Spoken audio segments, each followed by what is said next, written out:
What's going on there, folks? Good afternoon, evening, morning, wherever you're at. To everyone out there, it is Earthmaster here on the live stream, checking in for an earthquake update video here on this beautiful Tuesday, early evening my time, 6:17 p.m. West Coast time, July 13, 2021. Just came in from outside. I was kind of working on trying to keep my summer tan a little bit. But it's hot, sitting out there in the 100-degree temperature in the sun, let me tell you. Woo, I am toasted, let me tell you. A 2.8 earthquake striking the Gulf Coast region, of all places, out there in Texas. Out there around Smiley, Texas. I do plan on making a Gulf Coast trip here pretty soon as we get some hurricanes into the region. But I may just go down there just for the heck of it, because I love the absolutely beautiful area along the Gulf Coast states, especially Texas. But anyway, a 2.8 earthquake, the latest quake on the globe. Kind of a strange earthquake area, but Texas is prone to earthquake activity, let me tell you. Down there in the Gulf Coast states, not too much, so this is kind of a little unusual. You can see that red circle indicating the 2.8 earthquake southeast of San Antonio. This is amazing. Just a few miles from the coast, the Gulf Coast down there, Corpus Christi, Bay City, Galveston. I'm giving shout outs to all this area down here because I love it. Let's see if anyone felt this 2.8 out there. Doesn't look like it. It has been reviewed by a seismologist, and so this is sticking at 2.8 at 9 kilometers below surface. Yeah, just kind of odd. We don't see too much earthquake activity in that region. In fact, if you look at the historical earthquake activity over the last 121 years or so, 4.5 and above, man, there hasn't been any. Hey, okay, hold on. We got one right there. I didn't even see that. Kind of like a ghost, a white ghost hanging out there south of San Antonio. Could it be Hank Williams? I don't know. Right down there, about 20 miles or so from the epicenter of this two-pointer that we just seen there, 2.8. Looks like there may have been a 4.5, at least historically, shown up on the map from a distance from that area. So kind of strange, kind of odd, but not unheard of, I guess. But very rare. We just don't see too much earthquake activity in this part of Texas. When you want earthquake activity, you head to the west. And you head towards the Pecos, Texas area. First, I want to see if there's any aftershock activity. Nope. But yeah, if you want to see earthquake activity, head over to the Pecos, Texas area. A lot of hydrothermal fracking operations out there, and we could go back months, folks. This is just 30 days, all magnitudes, and it doesn't take a genius to figure out what's going on out there in the desert, this part of Texas. But today, a 2.6 near Monotone, Texas. Still, I love Texas. Doesn't matter where it's at in Texas. I love Texas. I'm sorry. I love Texas. I don't know how many more times I could say it here on the stream, but I do. I love Oklahoma, Kansas. I love all the Southern Plains states, to be honest. Oklahoma, what's going on out there in the state of Oklahoma? Woodward, Tulsa, looks like Stillwater, McAllister area. Seen a couple small quakes out there. I can't say if they're fracking related or not. They're kind of spread out in a fashion that you would see momentum, as far as like pressure building up in a certain region. No swarming building up out there at the moment, but just some regional earthquake activity. And here's that same line of earthquake activity, kind of like I point out in Oklahoma, but on a larger scale, brushing up there against the Intermountain West regions, up against the mountains here in the Wyoming area, Salt Lake City area. All this area is seeing some increase in earthquake activity on the micro scale level, but still earthquake activity nonetheless. If you look at the regional overview along the west states here, or along the western coast, pretty active, right? Really active. All through Northern California, up through Washington. Look at that swarm of earthquake activity in Washington. We'll get to that here in a second, but I want to point out what's going on here in Nevada. Look at this. A massive area of seismic activity picking up, not only in the 6.0 earthquake area where we've seen that in the Antelope Valley area. This is all the aftershock activity. It's expected in a fracture rupture of a fault system. But regional earthquake activity, look at the Nevada swarm, Long Valley supervolcano. This whole area is kind of showing some heightened seismic activity today. Ridgecrest area picking up on that as well. If you look down here to the south, a lot of movement along the North American side of the plate boundary. We don't see that too often. Normally, it's on the Pacific side, which is the west. To the left here, the left of this dark red line, that is the San Andreas Fault Zone, the plate boundary of the North American and Pacific plate. Hold on a second here. Make sure everything's running. Yes, we are. I don't want to go into too much detail and not forget to hit the record button. So normally we don't see a whole lot of movement here on the eastern side of the San Andreas Fault. Today, last 24 hours, we're seeing a heightened earthquake activity uptick here on this region. So it tells you something, right? It tells you that seismic pressure is on the increase, not only in Southern California, but all throughout the western part of the North American plate. And I'm talking about from here, about Colorado, westward. So let's look at some of this earthquake activity down to the east here, or to the south of me. This is all microquake activity, but let's go ahead and go to the 2.5 and above. Okay, it kind of disappears, right? But you have to look at microquake activity as a major player in seismic increase pressure in any given area. When it comes to swarms, when it comes to plate boundaries, microquakes play a part. They do. So the increase in activity here, the increase in activity down to the south as well. We haven't seen any swarming in the Salton Sea area, just a couple small microquakes.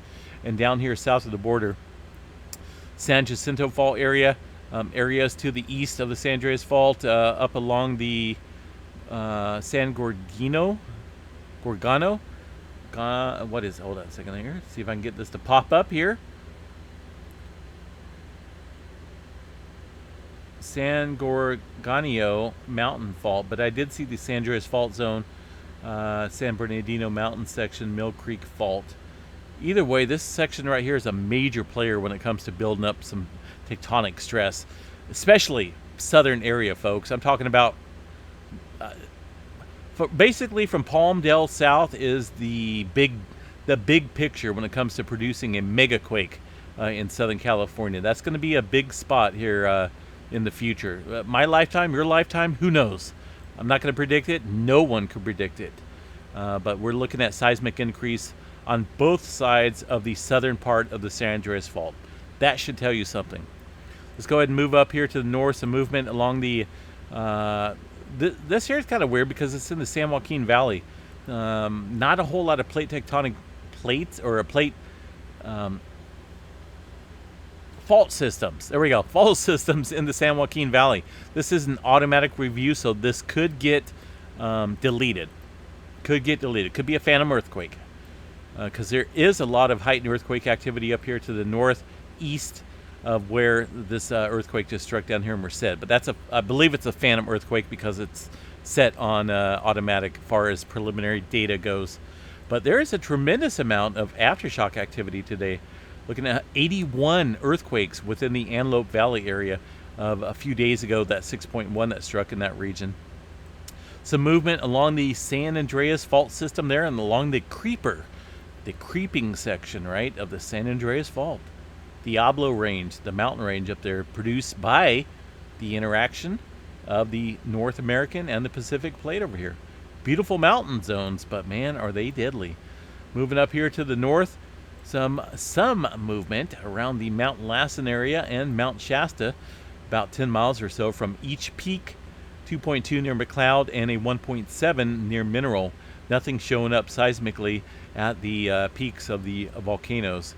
Little small quake over here, just to mention, at 2.2 off the coast. We're right smack dab on the coast of Petrolia at about 18 kilometers. This is pretty deep, well into the southern end of the Cascadia megathrust fold section, a very dangerous earthquake area.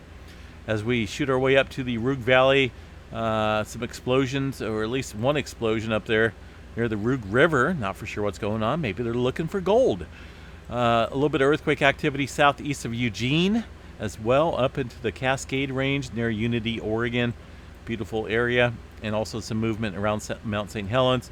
But kind of the big picture we kind of look at here in the Seattle area. Seattle's not a good area to live in when it comes to earthquake activity. You got the Cascadia megathrust over here that's going to put the city on its knees, but also the Seattle area contains a major